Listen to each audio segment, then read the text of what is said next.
Hey everyone, Nick Bates here, and welcome to the IndySoft Customer Portal. Your lab should have provided you a URL to access this screen and a username and password. So let's go ahead and just type that in here and log in. Upon logging in, this is going to be the first page that you will see, and this is going to be your home screen. It may look different depending on how the lab has customized this for you. There could be service request events that allow you to easily request a pickup or request a service. We have these tracking statuses here of where your equipment might be in the lab's process. And hopefully we have something like awaiting shipment to know that your assets are getting ready to come back home. Now, if we go to the upper right-hand corner, we're just going to see the user who is logged in. And then we have this searching and reporting section. Definitely click on that. And under search by, we can search by the ID of our assets, serial numbers, descriptions, and a few others. And then coming on down here, we have some advanced equipment selection reports, as well as some quick fire due for calibration in 30 days, due for calibration in 7 days. So I highly advise you click through these options and check each one of these reports out. Now, if we go over to the second tab on the upper left-hand corner, this is going to be your equipment tab. This is where you will be able to look at an individual asset and see serial number, manufacturer, model, all those descriptors. This layout is also going to be customized by your lab, so it may be a little different for you. Just simply start typing, and that's going to automatically bring up your search by ID. If this is not enabled by your customer or by your lab, you can go up here to this bar and just simply start to type. And then that'll start to minimize your search, and you can pick and choose whatever asset you want to.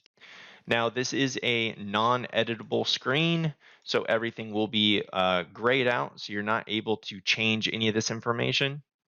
And then down here in the history grid, there are going to be certain bits of information that you're going to be able to see, such as the calibration event, maybe even the receiving event and return equipment event.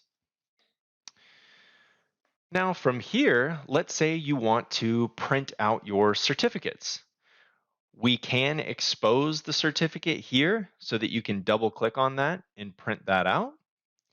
And then if we go up to the search and report tab section and click on that and go to equipment finder, you can come in here and you could take a look at individual assets.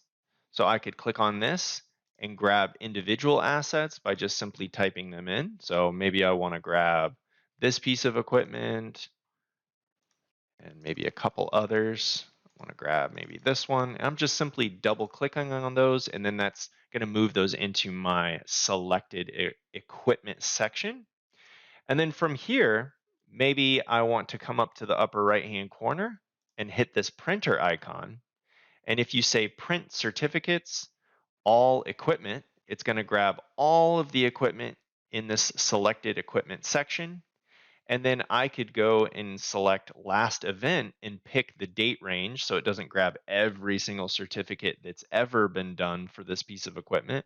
But maybe I just want to grab the most recent dates where my equipment was at the lab, at the third-party Cal lab. And then we just simply hit download, and I can download that as one PDF. So if I have 10 certificates, I could download all 10 of them on one PDF. Or if you leave that unchecked, it'll do individual PDFs. So you just hit OK, and it'll break those out for you. Aside from that, there might be some more custom options for you in the read-only portal that your customers have customized for you. So definitely ask them questions. Thank you so much for watching and have a great day.